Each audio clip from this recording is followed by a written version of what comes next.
Hello বন্ধুরা, আজকে আমি তোমাদের সামনে গ্রামারের ওপরে একটা নতুন ভিডিও নিয়ে চলে এসেছি।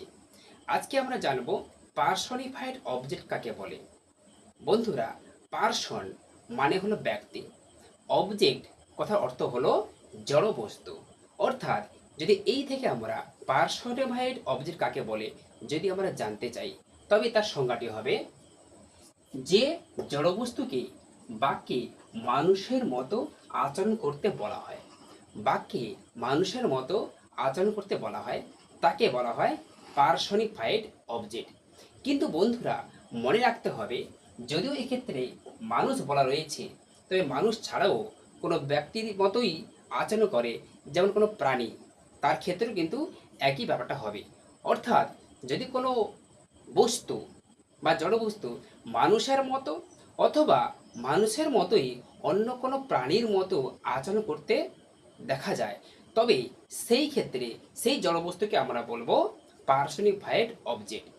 ঠিক যেমন করে যদি আমরা ব্যাপারটাকে একটা ছোট্ট একটা উদাহরণের সাহায্যে দেখে নিই, তবে হবে দ্য উইন্ড হাউল্ড, বাতাস গর্জন করেছিল। গর্জন করেছিল, এই যে গর্জন করা, এটা একটা প্রাণীরই আওয়াজ, কিন্তু এক্ষেত্রে বাতাস প্রাণীর মতোই কি করেছে, গর্জন করেছিল। সেই জন্য এক্ষেত্রে আমরা বাতাসকে একটা প্রাণীর মতো আচরণ করতে দেখতে পাই। সেই জন্য এক্ষেত্রে আমরা এই উইন্ডকে বলবো পার্সনিফাইড অবজেক্ট। ঠিক তেমন করে the alarm clock is screaming.